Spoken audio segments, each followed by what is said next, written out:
성경 교리 공부 7번째입니다. 우리 청년부에서도 여기까지는 지난번까지가 청년부에서 했고요. 오늘부터는 청년부에서도 안 한 부분입니다. 이제부터 계속 교리 공부 7번째, 크게 7번째 시간인데요. 하나님의 도덕적 속성들에 대해서 같이 공부하도록 하겠습니다. 여러분들이 공부하는 가운데에 조금은 딱딱할 수도 있겠지만 굉장히 의미 있는 우리 공부를 지금 하고 있는 것입니다. 거기 본문 로마서 3장 25절 말씀 우리 프린트되어 있는데요. 제 앞부분에서 한번 같이 읽겠습니다. 로마서 3장 25절입니다. 이 예수를 하나님이 그의 피로써 믿음으로 말미암는 화목제물로 세우셨으니 이는 하나님께서 길이 참으시는 중에 전에 지은 죄를 간과하심으로 자기의 의로우심을 나타내려 하시니. 자, 우리는 지금 하나님의 속성들을 다루고 있습니다. 우리는 그분의 절대적 인격성에 속한 속성들을 살펴보았습니다. 이것을 우리는 비공유적 속성들이라고 말씀드렸습니다. 그러니까 하나님께서만 가지고 계신 속성들이죠. 그래서 우리에게 나눠줄 수 없는 속성들입니다. 그런데 이제 지금부터는 일반적으로 하나님의 도덕적 속성들이라고 부르고 때로 하나님의 공유적 속성들이라고 묘사하기도 하는 것들을 우리가 살펴보겠습니다. 자, 우리가 지난 시간에 다룬 속성들은 하나님께만 속한 것으로서 전달할 수 없는 것들입니다. 제가 두렵고 떨림으로 말하던데 심지어는 하나님도 그 속성들을 자기 백성들에게 전달하실 수 없습니다. 자, 우리가 지금부터 고찰할 이 도덕적 속성들은 어떤 의미로는 전달할 수 있는 것들입니다. 그 속성에 상응하는 무언가가 사람들 안에도 발견될 수 있습니다. 구분이 되겠죠. 자, 그래서 오늘 하나님의 도덕적 속성, 다시 말해서 또 다른 말로 공유적 속성이라고 할 수 있겠죠. 그래서 첫 번째가 뭐냐면 거룩하심입니다. 거룩하심. 그래서 또 이 순서도 우리가 중요합니다. 제일 먼저 우리가 이 거룩하심에 대해서부터 시작을 해야 됩니다. 자, 거룩함이 무엇입니까? 우리는 거의 대부분 거룩함을 소극적인 의미로 다루는 경향이 있는 것 같습니다. 거룩함의 의미가 하나님께서 죄와는 완전히 분리되어 계시며 관계없으시다라고 하는 의미로 생각한다는 말입니다. 이게 소극적으로 의미하는 거죠. 그래서 거룩함을 1차적으로는 분리를 말합니다. 즉 악으로부터의 분리를 의미합니다. 하지만 분명히 거룩함에는 적극적인 의미도 있습니다. 소극적인 의미는 하나님께서 악으로부터 분리됐다라고 하는 그런 의미로 말씀드릴 수 있겠지만 이 거룩함에는 분명히 적극적인 의미도 있습니다.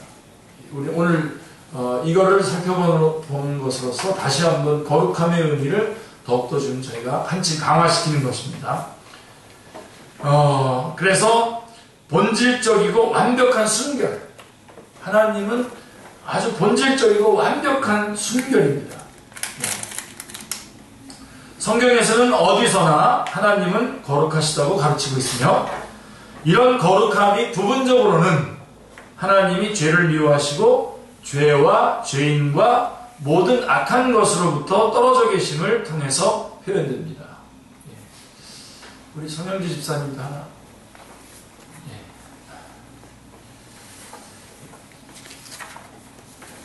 자, 그래서 성경은 끊임없이 하나님의 거룩하심을 말하는데요. 성경의 가르침의 몇 가지 탁월한 신뢰를 들어보겠습니다. 하나님은 어떤 사람에게 자신의 모습을 볼 수 있도록 허락하심으로써 자신의 거룩을 계시하셨습니다. 출애굽기 34장 등에 기록된 놀라운 사건에서 모세는 마치 하나님을 본 것과 같았고 그 결과 하나님의 거룩하심에 압도당했습니다. 같은 일이 욥과 이사야, 에스겔에게서도 일어났습니다. 자, 하나님께 가까이 다가온 사람은 누구든지 하나님의 절대적인 거룩하심에 감명을 받았습니다. 성경은 특별한 용어들을 사용해서 하나님의 거룩하심을 가르쳐 줍니다. 자, 성경은 하나님을 거룩하신이라고 하는데 이사야서 40장 25절 거룩하신이라고 부르며 하나님은 우리에게 내가 거룩하니 너희도 거룩할지어다 라고 명령했습니다. 베드로전서 1장 16절의 말씀입니다. 이는 하나님의 거룩함에 대해 구체적이고 명확한 진술입니다. 우리가 자주 구약의 가장 큰 관심이 하나님의 거룩하심을 드러내는 것임을 잊고 있다는 사실은 아주 위험하고 두려운 일입니다. 오늘날 많은 사람들이 구약 역사가 그저 인간이 하나님을 추구하는 역사일 뿐이라고 믿게 만드는 그런 가르침의 영향을 너무 많이 받았습니다. 그것은 사실이 아닙니다, 여러분. 구약은 주로 하나님의 거룩하심과 그 거룩하심의 결과로 하나님이 하신 일에 대한 계시입니다. 아멘. 우리는 이 가르침을 도처에서 발견할 수 있습니다. 이스라엘의 자녀들에게 하나님의 거룩하심을 계시하고 가르치고자 하는 것이 아니었다면 율법을 주신 목적은 도대체 무엇이었겠습니까? 하나님은 한 민족을 하나님께로 구별하셨으며 그들이 자신들이 어떤 민족인지 알기를 원하셨습니다. 이스라엘을 구분하시고 그 이스라엘에게 너희들이 어떤 민족인지 알기를 하나님께서는 원하셨던 것입니다. 그들은 하나님의 거룩하심을 바르게 깨달은 후에야 그것을 알 수 있을 것입니다. 율법을 주신 주된 목적은 바로 이것이었습니다. 자, 성막을 만들 때에 바깥들과 성소가 있고 그리고 대제사장만이 1년에 한 번 피를 가지고서야 들어갈 수 있는 지성소로 구분하도록 지시하신 사실을 여러분들이 생각해 보시기 바랍니다. 왜 그렇게 구분했겠습니까? 성막은 하나님의 거룩하심에 대한 위대한 가르침을 실제적인 방법으로 가르쳐주기 위해서 설계되었습니다. 의식법들과 정결하고 부정한 짐승들에 대한 규정들에 대해서도 생각해 보십시오. 많은 그 법들이 쫙 나오거든요. 먹을 수 있는 것, 먹을 수 없는 것, 정결한 것과 부정한 것들을 구분해 놨던 그 모든 것들을 여러분이 기억하시기 바랍니다. 자, 이 모든 것이 왜 필요합니까? 하나님은 다음에 답을 주셨습니다. 너희는 거룩한 백성이고 나는 거룩한 하나님이다. 너희는 다른 사람들이 먹는 것처럼 먹어서는 안 된다. 이겁니다.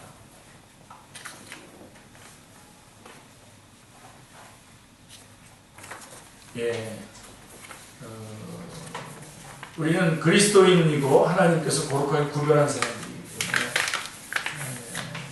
먹어야 될 것과 안 먹어야 될 것과 구분하셔야 됩니다. 술 먹으면 안 됩니다. 술 먹으면 안 됩니다. 요즘에 은근히 이런 것들을 기준을 낮추는 그런 어떤 다수결로 이런 것들을 낮추려고 하는 그런 사람들이 있는데 어떤 분들은 그러죠. 그 술 취하지 말라 그러지 먹지 말라 그러지 않지 가는 건 아니냐 이렇게 얘기하는데 성경을 좀 보십시오. 성경도 안 보고 그렇게 요즘은 성경도 안 보고 깜짝 부리시는 분들이 많아요. 성경에 이렇게 나왔다 그러면서. 여러분 우리 하나님의 성전입니다. 성전이고요. 그래서 수통 만들어서도 안 되고 연통 만들어서도 안 되고 참기름 만들어서도 안 되고 하여간 먹지 말아야 됩니다. 너희는 다른 사람들이 먹는 것처럼 먹어서는 안 된다. 이거 얘기가 조금 나갔습니다만 다시 들어오겠습니다. 정한 것과 부정한 것 사이에 이와 같은 구분과 분리가 필요했습니다.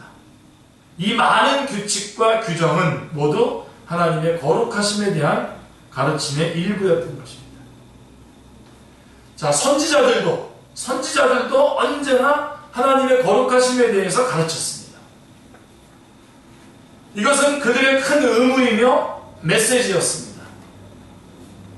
하박국, 여러분 잘 아시죠? 하박국 1장 13절에 보면 주께서는 눈이 정결하심으로 악을 참아보지 못하시며 패역을 참아보지 못하시거든 이라는 말씀이, 하박국의 이 말씀이 이 사실을 완벽하게 요약하고 있는 것입니다. 자, 신약에서도 같은 사실이 강조되어 있는데요. 예를 들어 우리 주님은 하나님을 거룩하신 아버지라고 부르셨습니다. 요한복음 17장 11절에서 거룩하신 아버지라고 말씀하고 있습니다. 그것은 하나님의 거룩하심에 대한 최고의 가르침입니다.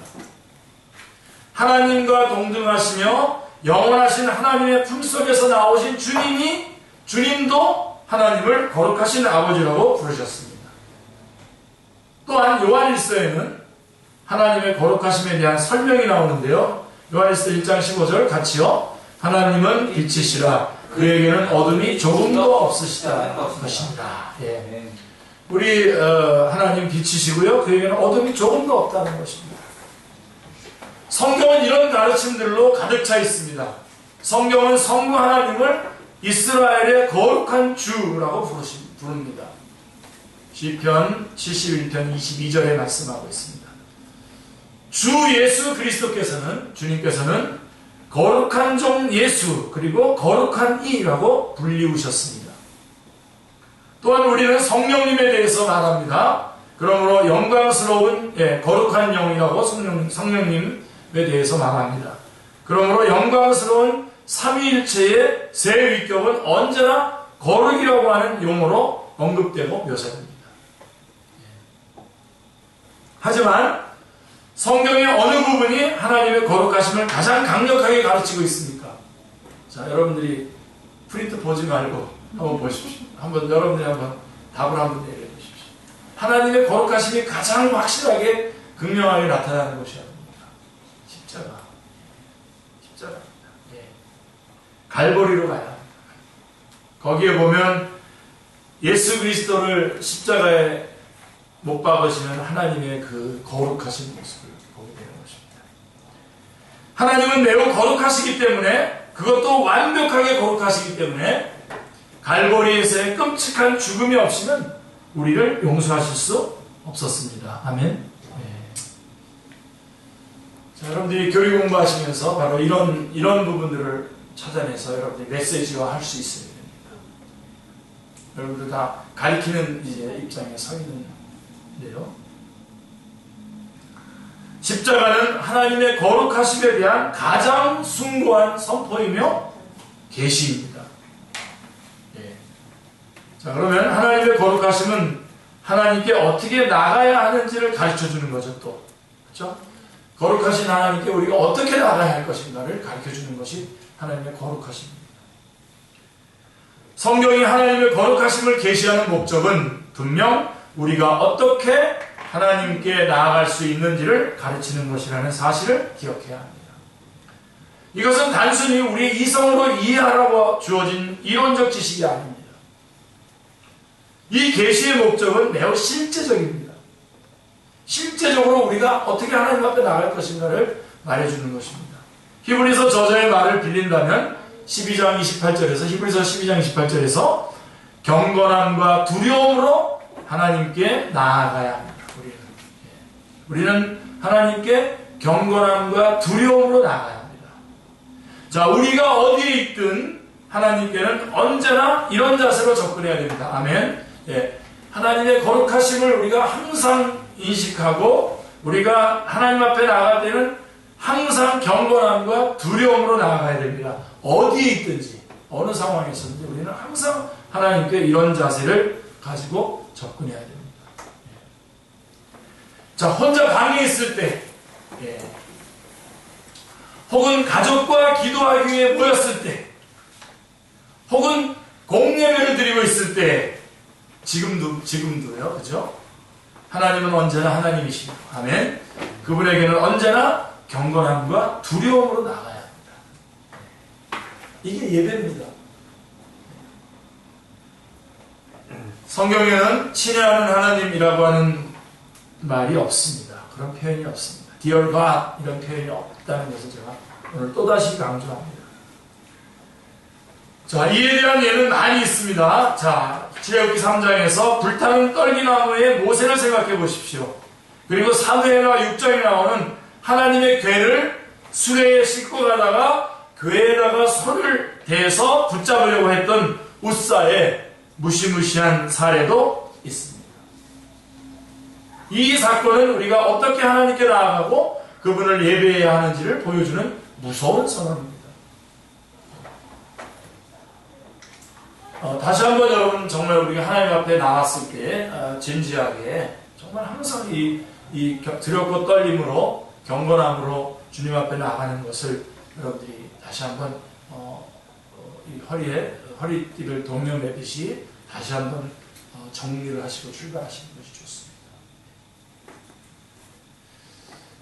뭐 서로 사랑한다 그러고 그 다음에 교제를 위한 것이다 그러고 또 우리가 뭐 형식적으로 그러지 말자 그러면서 이 하나님 앞에 두렵고 떨림으로 경건함으로 안 나가는 그런 것을 정당화하는 그렇게 안 나가는 정당화하는 그런 시도들을 여러분들은 하지 마십시오. 여러분들이 하지 마십시오. 물론 이 어떤 하나님께서는 우리의 중심을 보시죠. 중심을 보십니다. 그러나 여러분 중심이 정말 주님 앞에 두렵고 떨리는 경건한 마음으로 접근하는데 그렇게 가볍게 행동하고 가볍게 예배 가운데 그럴 수 없죠. 그래서 여러분들이 너무 좀 독단적으로 보인다. 너무 그렇게 좀 강하게 보인다라고 하는 말을 혹 듣더라도 하나님 앞에 여러분들이 정말 진지하게 두렵고 떨리는 마음으로 경건함으로 나가는 싸움을 하셔야 됩니다. 여러분 조금 전에 말했던 것처럼 우스아의 사건 같은 거 들어보십시오. 그래서 또 죽여버리십니다.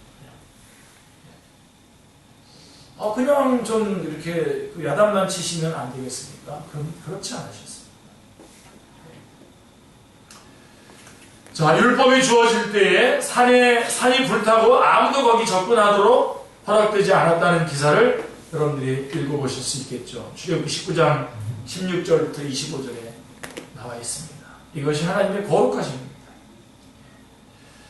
자, 그래서 우리는 하나님의 거룩하심을 얘기하면서 어떻게 하나님 앞에 나아가야 될 것인가를 말씀해주고 있는 것을 배우게 되었고요. 그래서 우리 이제부터 우리 축제교회는 뭐 어떤 이런저런 예배로 인해서 예배 가운데 어떤 모습을 갖춥시다 하면서 서로 이렇게 차원 낮은 얘기 서로 하지 않도록. 왜요? 하나님의 거룩하심 앞에 우리가 있다면 그런 하나님의 거룩하심이 있다는 것을 인식하고도 그렇게 행동할 수밖에 없었다면 우리 그렇게 인정해 주자고요. 예. 우리 지금 그렇게 알고 있는 척서 그렇게 한 거예요 지금. 예. 그렇게 봐주자고요. 예. 그래서 더 이상 이 부분에 대해서는 그런 것들도 사실은 하나님의 거룩하심 안에서 다 정리가 되는 겁니다. 그리고 또 하나님의 거룩하심은 죄의 참된 개념을 알려줍니다. 이것도 굉장히 중요합니다. 여러분. 우리가 하나님의 거룩하심, 하나님의 이 도덕적 성품, 도덕적 그 속성을 공부하면서 첫 번째 우리가 거룩하심을 배우는데 이 거룩하심 중에서 가장 중요한 게 뭐냐면 바로 이겁니다. 죄의 참된 개념을 가르쳐주는 하나님의 거룩하심이 죄의 참된 개념을 가르쳐주는 거죠. 그래서 여러분 이제부터는 죄를 어떤 좀 너무 쉽게 취급하지 않기를 바랍니다. 자, 이 교리는 하나님의 이 거룩하심의 교리는 우리에게 죄의 무서운 특성이 무엇인지도 또한 가르쳐 주는데요. 하나님의 거룩하심에 대한 참된 개념이 없이는 죄에 대해 결코 알 수 없습니다. 이게 아주 중요한 겁니다. 그러니까 하나님의 거룩하심을 모르면 구원 못 받는 겁니다. 자, 분명히 말씀드립니다.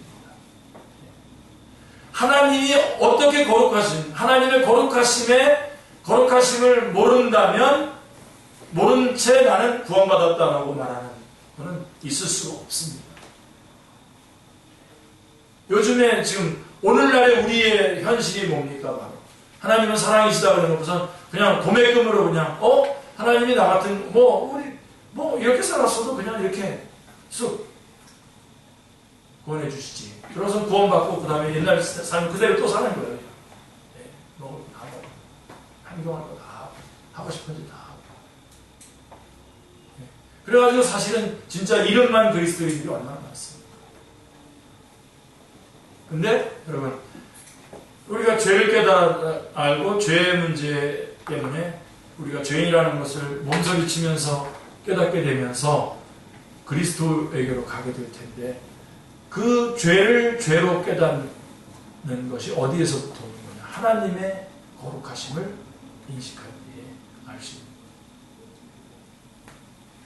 거예요. 그러니까 여러분들이 좀 죄송하지만 전도하고 이렇게 할 때에도 여러분들이 그냥 그냥 친하게 좋은 교제로 그래서 한번 운 좋게 한번 내가 멋있는 말 한번 해가지고 혹은 내가 같으면 한번 좀 선물 한번 해주고 그건 굉장히 중요한 겁니다만은 그건 하나의 어떤 그들과 만나고 그들을 도입하는 것으로 적용돼야 되지 그렇게 해서 요행스럽게 교회에 오게 되면 되는 거구나.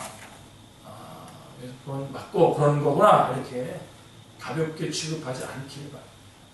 여러분들이 지금 전도하는 그 대상은 그가 누구든지 간에 죄인입니다. 그리고 예수님 안 믿고 구원 못 받으면 지옥 갑니다. 그래서 그 사람들에게 하나님이 얼마나 거룩하신 분이신지 하나님이 어떤 분이신지를 하나님이 얼마나 죄를 지독하게 지적하고 있는지를 가르쳐 주어야. 그리고 그럴 때에 하나님의 거룩하심에 대한 참된 개념이 성령님의 인도하심 따라서 그에게 전달될 때에 자기가 죄인이라고 하는 것을 깨닫게 됩니다. 제 얘기를 해서 좀 죄송합니다만은 저는 중학교 1학년에서 2학년 넘어가는 겨울방학에 한 분의 설교 말씀을 듣고 있었습니다. 그랬을 때 제가 얼마나 지독한 죄인인지를 그때 깨달았습니다. 그 설교자가 말씀을 막 선포하는데요. 견딜 수 없더라고요. 제가 어렸을 때 저희 어머니 이제 시골에 가면 집이 있고 우리 큰애 삼촌 때 할머니 외할머니 때 집이 있고 그 뒤에 그 무덤들이 있었어요. 그 무덤들 사이에 죄송합니다 이거 저녁 때 쥐가 한 마리 죽어 있는데 속이 다 터져야 돼요. 쥐가 한 마리인데 그 쥐가 나라고 하는 것을 느꼈습니다. 저렇게 더럽고 지저분한 약간 아주 그런 죄인이라고 하는 것을 그렇게 보여주셨습니다. 근데 마침 인도자가 예수님을 구주로 영접하기를 원하는 사람이 있습니다. 손을 들어서 표시하라는 겁니다. 설교를 하고 난 다음에 손을 들어서 그랬더니 일어나라는 겁니다. 그래서 일어났죠. 앞으로 나오라고 해서 앞으로 나갔습니다. 그래서 한 분이 오셔서 저를 도와주셨어요.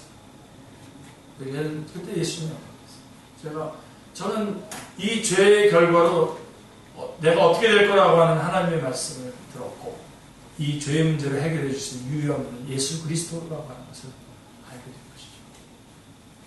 그래서 이게 굉장히 중요한 하나님의 거룩하심. 네. 오늘 죄에 대한 현대적인 죄에 대한 현대의 개념이 그토록 잘못되어 있는 이유도 아마 이것일 것입니다.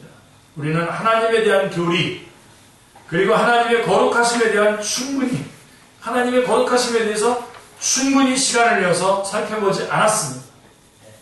그런 걸 말하는 걸 싫어합니다. 그런 죄에 관한 부분들을 지적하는 것에 대해서 싫어하고요. 그러니까 결국은 죄에 대한 참된 개념을 모르니까 하나님의 거룩하심을 알 수가 없는 거죠.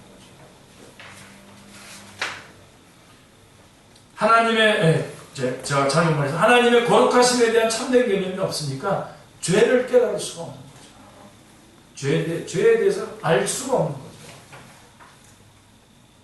그래서 그냥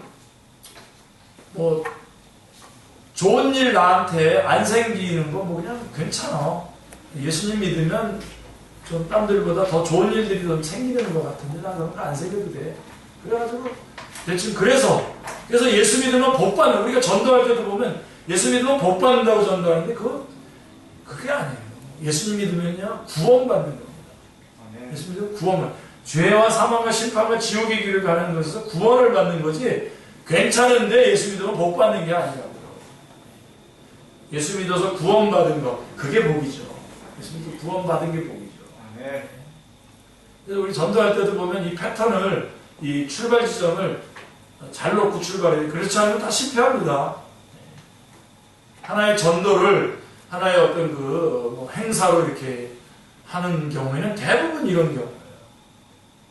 지금 여태까지 나온 그 통계가 뭐냐면 교회마다 연예인들 불러다가 이렇게 잔치하고 난 다음에 그 결과들이 나온 걸 보면요. 한 명 전도했다, 두 명 왔다, 3명 왔다. 1,500만 원 써가지고 2명 늘었다, 뭐 이런 얘기들 많이 합니다. 근데 그 2명이 정말 온 거냐? 여러분, 그 2사람은 뭘로 유인받아가지고 예수님 믿게 되냐, 교회 오게 됐냐면요. 그런 행사와 그런 오락과 이런 것들을 엔터테인먼트로 온 거잖아요. 그러니까 이 사람은 계속 그걸 해줘야 돼요. 계속 그거로 이 사람을 이어줘야 돼요. 그 교회는 계속 그걸 해야 돼요. 그게 아니라 딱 한마디로 죄인이고 예수님 믿어야 되고, 그래서 성령님 역사에서 예수님 받아들이고 구원받고, 그러면 이제는 계속 말씀만 공급해주면 되는 거예요. 그러니까 여러분들에게 적용해 보세요. 나는 말씀만 가지고도 충분히 계속해서 예수님 믿고 주님 안에서 성장해 갈 수 있는가? 물어보셔야 됩니다. 재밌는 일이 좀 있어야 되고, 나를 좀 알아주는 일이 좀 있어야 되고, 그래야 좀 나와주고, 그러는 거라면 다시 시작하셔야 돼요. 하나님의 거룩하신 앞에 다시 쓰셔야 돼요. 거기서 다시 출발하셔야 돼요. 저는 여러분 이 부분에서 진지합니다. 많은 사람들이 예수 믿으면, 교회 오면 뭔가를 얻는다고 생각하고선 오다가 계속해서 주님 앞에 머물지 못하는 사람들이 얼마나 많습니까? 여러분들도 처음에는 어떤 동기로 왔든지 처음에 올 수 있겠죠. 그러나 계속해서 그러면 안 되죠. 맥스 루케도라고 하는 분, 책들을 제가 참 좋아했었는데 지금은 조금 그분하고 그분의 거에 대해서 제가 뭐 완전하게 다 동의하지는 않습니다만, 그분의 책들의, 모든 책들의 가장 중요한 핵심 내용이 뭐냐면요, 주님은 누구나 다 부르신다는 거예요. 그러나 불러내신 다음에는 그대로 놔두지 않는다는 겁니다. 만들어 가신다는 겁니다. 하나님의 사랑. 그러니까 우리도 마찬가지입니다. 거기서부터 출발하셔야 됩니다. 여러분, 우리는요, 우리가 이렇게 우리 축제교회, 제가 요즘에 오늘 또 우리 김영희 집사님 기도 제목도 줘서 제가 너무나 지금 요새 살맛이 납니다. 목사로서, 내가 목사인 거가 맞구나. 살맛이 나는데, 더 살맛 나는 게 뭐냐면 요즘에 우리 성도들이 바로 이런 차원에서 신앙을 정리해 나가고 있다는 겁니다. 지금 다시. 그래서 여러분에게 이 말씀을 공부하고 말씀을 알고 주님께 영광 돌리고 기도하고 내가 주님께서 주신 사명을 가지고 달려나가는 것, 이것 말고 또 다른 어떤 좀 나를 좀 누가 알아주지 않나? 아니면 나한테 뭐 재밌는 일이 없나? 이 교회 와서. 그 다음에 내가 뭐 좀 개인적으로 이익 보는 일이 없나? 라고 하는 그런 어떤 동기들이 있는 것이라면 빼내. 그것을 내려놓는 싸움을 해야 되는데, 내가 보니까 지금 우리 축제교회 성도들은 그것들을 내려놓은 상태에서 출발하는 거예요. 그래서 어떤 날 우리 뭐 청년부 안에서 오케이. 그렇죠. 예수님 믿는 거 이거로 우리가 더 이상 우리가 뭔가를 더 얻어낼 거가 있는 거 아니죠? 다 얻었어요, 다. 이게 놀라운 비밀인데, 정말, 아직도 그거를, 이렇게 얻으려고 하는 건, 얻고, 뭔가 누려야 될 것이 있고, 누군가에게 칭찬받아야 되는 것. 말씀드렸죠, 여러분? 누가복음 6장 26절에, 칭찬 듣는 걸 바가 있는 겁니다. 하여간, 이런 것에서부터 우리가 내려놓고, 출발해요. 이렇게 가능한 이유가 뭐죠? 우리 안에 누가 계시죠? 이렇게 할 때 성령님이 계시다는 거가 확실합니다. 그래서 지금 내가 볼 때에 많은 교회들이 다른 방법으로 사람들을 유인해서 교회에다가 채우려고 하는 그 모든 시도들의 그 근본 배경에는 뭐가 있냐면 성령님의 역사하심을 믿지 못합니다. 성령의 역사를 믿지 못합니다. 뭐 시대가 바뀌고 뭐 이 촛대가 이제 한국을 떠나고 어쩌고저쩌고 말하지만요, 그건 다 거짓말입니다. 여전히 지금도 복음을 들고 진지하게 나가서 하나님의 거룩하심을 하나님의 하나님 되심을 설명하고 전도할 때에, 그리고 너가 죄인이라는 것을 말해주고 예수님이 필요하다는 것을 전해줄 때에 여전히 생명의 역사는 지금 이 땅에서도 나오고 있습니다. 일어나고 있습니다. 어린아이들이 지금 프로가 믿는 가 2%, 3%라고 하지 않습니까? 그렇지만 그거 여러분, 우리가 여전히 그게 어떤 촛대가 가고 이런 무슨 분위기가 휩쓸려서 간 게 아니라 우리가 전도를 안 하고 있는 겁니다. 어린아이들에게 성령님을 안 믿고 있다라고 합니다. 제가 지난번에 한번 지적했죠. 성령 해박죄에 대해서 세 가지 기억나세요? 하나는 내가 말씀을 전해도 저 사람이 믿지 않을 거다. 완전 성령 해박죄죠. 성령님이 역사하시는, 성령님이 나를 변화시킬 것이다 라고 하는 걸 안 믿는 거죠. 그게 성령의 해방죄잖아요. 물론 목회적으로 얘기하는 겁니다. 이거 신학적으로 따져들면 제가 또 다른 대답을 해야 됩니다. 자, 여러분, 죄가 무엇인지 알기 위해서는 자신을 돌아보는 것이 아니라 어디로 가야 되냐면 하나님 임재 앞에 가는 겁니다. 그래서 하나님의 임재가 중요합니다. 그래서 여러분, 이 자리에 모임에, 여러분 교회의 모든 모임에 다 나오십시오. 그래서 자꾸만 이 임재 안에 거할 때에 내가 누구인지를 확인하게 되고, 그래서 그 감사가 넘치고, 주님이 얼마나 감사하며 내가 남은 생을 어떻게 살아야 될 것인가 계속해서 정리가 되는 겁니다. 더더군다나 우리 축복교회 같은 경우는 올 때마다 하나님의 말씀이 증거되면서 여러분들이 그 자리에 서지 않습니까? 그래서 거기서부터 다시 출발할 수 있게 되는 것이죠. 그래서 다시 한번 말씀드려 강조합니다. 죄가 무엇인지 알기 위해서는 자신을 돌아보는 것이 아니라, 그게 아니라 하나님의 임재 앞에, 하나님의 임재 안에 들어가시고, 아침에 일어날 때부터 하나님의 임재 가운데 거하시고 기도하세요. 아니면 그 찬양 부르세요. 이곳에 오소서, 이곳에 앉으소서.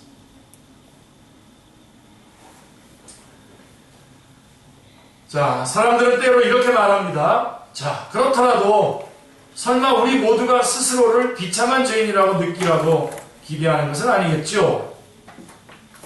우리 모두가 전에 찰스 웨슬리가 고백한 것처럼 비열하고 죄로 가득한 나여라고 말하기를 원하는 것은 아니겠죠? 그건 바람둥이나 술주정뱅이 같은 사람들에게는 맞는 말인지 모르지만 우리에게는 해당되지 않는 말입니다. 이렇게 말하는 사람이 있을 것 같은데요. 또 어떤 사람들은 이 문제로 어려움을 겪습니다. 그들은 이렇게 말합니다. 나는 한 번도 정말로 내가 죄인이라고 느껴본 적이 없습니다. 이 사람은 어떻게 기독교 가정에서 자라고 언제나 빠짐없이 예배를 드리던 내가 그렇게 느낄 수 있겠습니까? 분명 내가 그같이 끔찍한 죄의식을 가져야 되는 건 아니지 않습니까? 네, 하지만 그런 모든 말에 대한 대답은 이것입니다.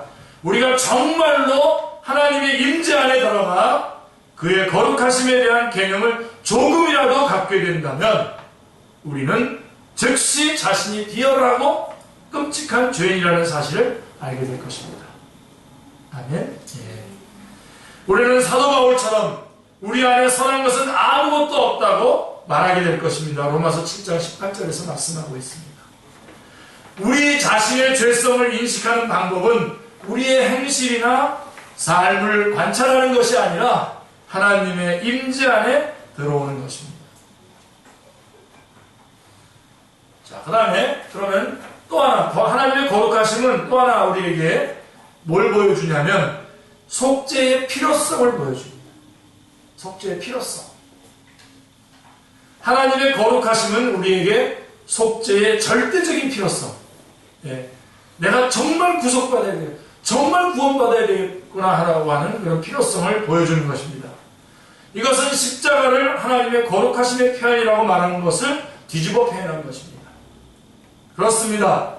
십자가는 하나님의 거룩하심을 보여주지만 동시에 피 흘림이 없이는 죄사함도 없으며 하나님의 거룩하심이 죄에 대한 속죄를 요구한다는 사실도 보여줍니다. 네, 이게 거룩하심입니다. 하나님의 거룩하심. 하나님의 이 거룩하심 앞에 우리가 진지하게 두렵고 떨림으로 경건함으로 나아가시는 여러분이 다 되시기 바랍니다. 네, 그래서 우리가 하나님의 임재 안에 들어가서 우리가 얼마나 정말 지독한 죄인인지와 또 내가 또 얼마나 소중한 존재인지를 함께 깨닫는 여러분들 다 되시기 바랍니다. 그 다음에 두 번째가 의로우심, 공의로우심인데요. 두 번째까지만 오늘은 저녁 때는 해야 될 것 같습니다. 성경이 강조하는 하나님의 그 다음 도덕성은 하나님의 의입니다. righteousness입니다. 혹은 justice, 공의. 하나님의 의 혹은 공의라고 하는 거죠. 자, 의와 공의라고 하는 말의 의미를 살펴본다면 물론 이것은 하나님의 거룩하심에서 불가피하게 따라 나오는 것들입니다. 자, 의는 무엇입니까? 의는 하나님이 우리와 함께 하나님이 우리와의 관계 가운데에 나타내신 하나님의 거룩하심입니다. 그러니까 하나님 거룩하신데 의라는 건 뭐냐? 우리와의 관계 가운데서 하나님의 거룩하심이 나타났을 때 그것을 의라고 얘기합니다. Right relationship is God. 하나님과의 관계, 바른 관계. 그게 의입니다. 그게. 자, 이것이 의에 대한 가장 좋은 정의입니다. 자, 아니면 이렇게 표현할 수도 있습니다. 의는 하나님을 옳은 일을 하는 분으로 계시하는 하나님의 특성입니다. 하나님은 옳은 일을 하는 분이시다라고 하는 그 특성, 옳은 일을 하시는 그 특성을 나타낼 때 그것을 의라고 얘기합니다. 의는 하나님이 잘못된 것은 어떤 것도 할 수 없도록 만드는 하나님 안의 특성입니다.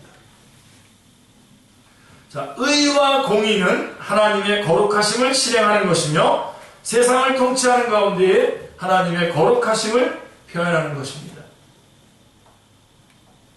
이 개념을 분석하는 방법은 여러 가지가 있는데 그 중에 가장 좋은 것 한 가지는 의를 하나님의 입법적 거룩하심이라고 표현하는 것. 그런 표현으로 보는 것이 좋습니다. 입법적 거룩하심. 제가 이걸 영어 단어를 정확하게 발음을 못하고 있습니다. 하나님의 입법적 거룩하심. 다시 말해서 하나님은 우리에게 그분의 의로운 요구들을 부과하시기 위해서 그분의 율법을 주시죠. 자, 우리를 위해 법을 제정하신 것입니다. 다른 한편 공의는 뭐냐? 공의는 하나님의 사법적 거룩하심. Judicial holiness. 공의에 의해 하나님은 그의 율법을 어기고 죄를 범한 죄인들에게 형벌을 내리십니다. 또 하나의 정의는 하나님의 의는 거룩에 대한 하나님의 사랑이며 하나님의 공의는 죄에 대한 하나님의 혐오라는 것입니다. 하나님의 의는 거룩에 대한 하나님의 사랑이며 하나님의 공의는 죄에 대한 하나님의 혐오라고 하는 것입니다. 아마 이것이 가장 적절한 정의일 것입니다. 자, 그러면 하나님의 의가 드러나는, 하나님의 의와 공의가 드러나는 다양한 영역. 자, 하나님의 의와 공의는 성경의 거의 모든 곳에 게시되어 있습니다. 자, 먼저 하나님의 진노는 신구약 모두가 가르치고 있습니다. 우리 주님 자신이 그것을 가르치셨죠. 성경 전체에서 가장 중요한 교리 중에 하나는 하나님이 죄를 미워하시며 하나님의 진노는 이것의 표현이라는 것입니다. 그래서 여러분 로마서 1장 18절부터도 쭉 나오잖아요. 하나님의 그런 그 진노가 불의로 진리를 막는 모든 사람들에게 나타난다. 불의와 불경건에 나타난다. 그러니까 하나님의 진노와 하나님의 의, 공의를 말씀해주고 있는 것입니다. 사도 요한이 말한 것처럼 믿지 않는 사람에게는 누구나 하나님의 진노가 그 위에 머물러 있다고 요한복음 3장 36절은 말씀하고 있습니다. 우리는 모두 본질상 진노의 자녀였다고 에베소서 2장 3절은 에서 사도 바울은 말하고 있습니다. 하지만 하나님의 의와 공의는 그분의 진노 안에서만 나타나는 것이 아닙니다.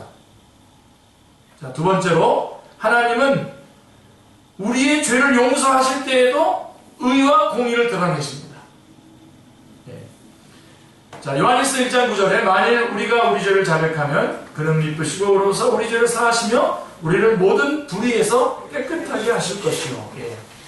하나님이 죄사함의 길을 준비해 놓으셨기 때문에 우리가 그 길에 순종하면 하나님의 공의가 우리에게 들어오고 그 공의로 말미암아 우리의 죄를 용서하십니다. 죄가 드러나게 되고 그로 인해서 용서하심이 있게 되는 것이죠. 그리고 하나님은 우리 죄를 위한 화목제물을 제공하심으로 죄사함의 길을 준비해 놓으셨습니다. 이건 제가 로마서를 가지고 여러분에게 말씀드릴 때 로마서 3장 21절부터 26절까지 말씀, 복음에 대해서 말씀할 때 여러분에게 정말 여러분의 귀가 닳도록 말씀을 드렸는데 귀를 한번 만져보십시오. 있나 없나? 귀가 닳도록 말씀을 드렸습니다. 화목제.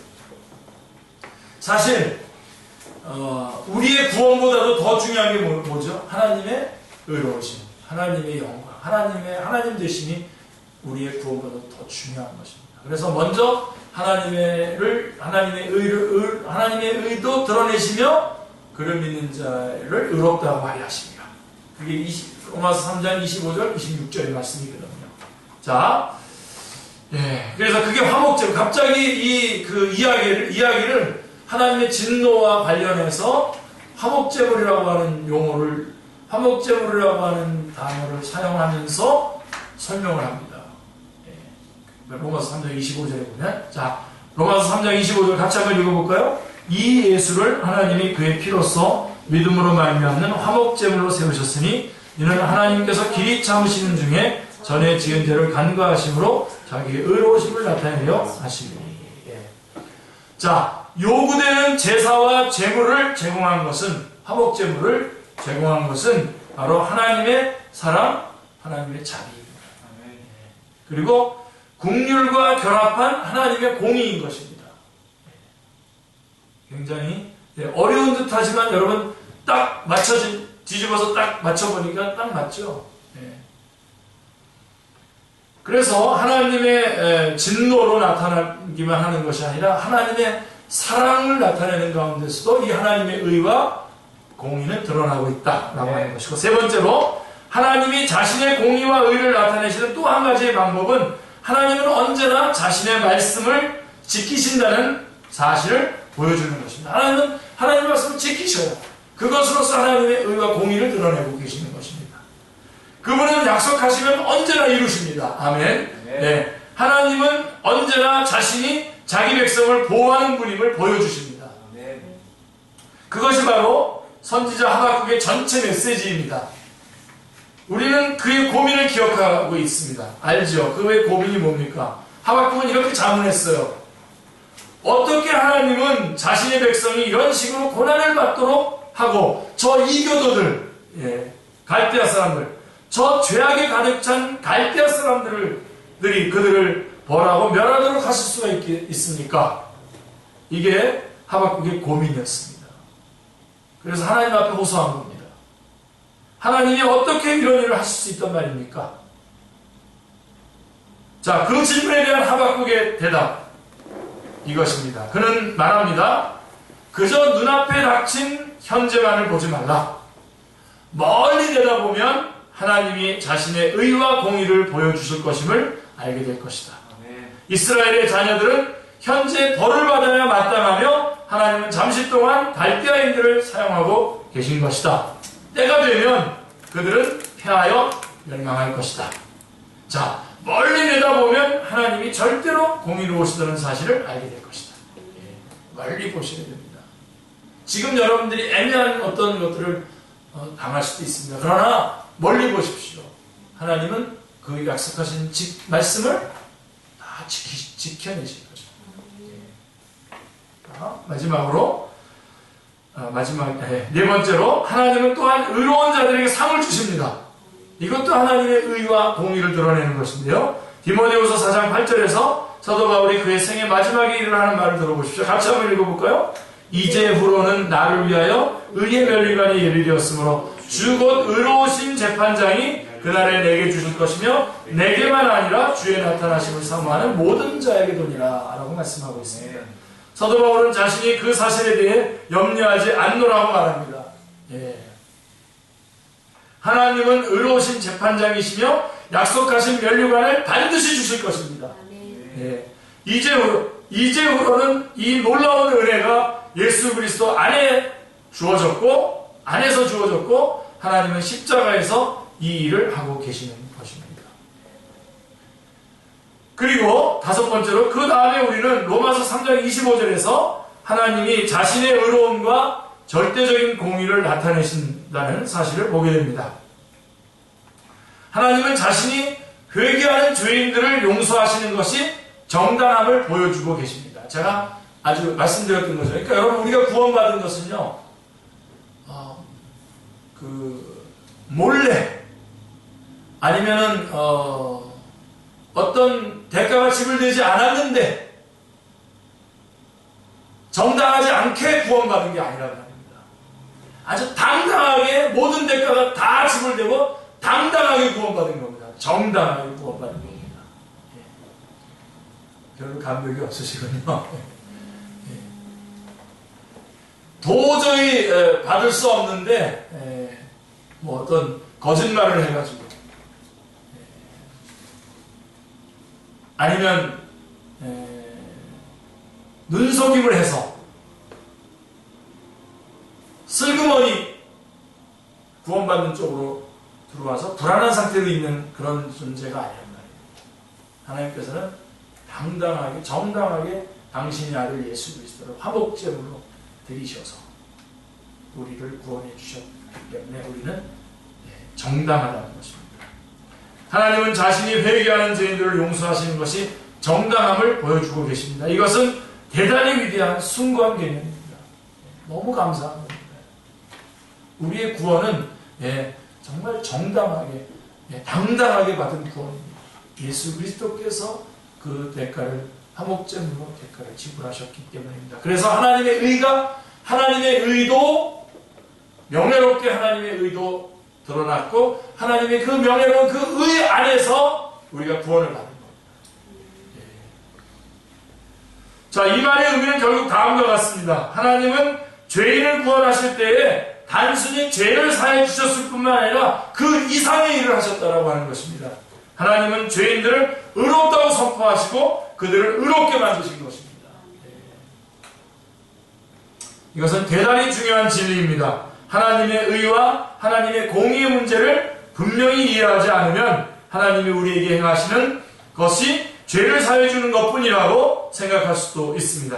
전혀 그렇지 않습니다. 우리를 죄악 가운데서 건져내셨을 뿐만 아니라 우리를 의롭다고 해주셨습니다. 정당하게 당당하게 우리를 의롭다고 인정해 주셨습니다. 대가를 다 지불하고 화목제물. 하나님은 의로우시기 때문에 우리 역시 의롭게 되어야 합니다.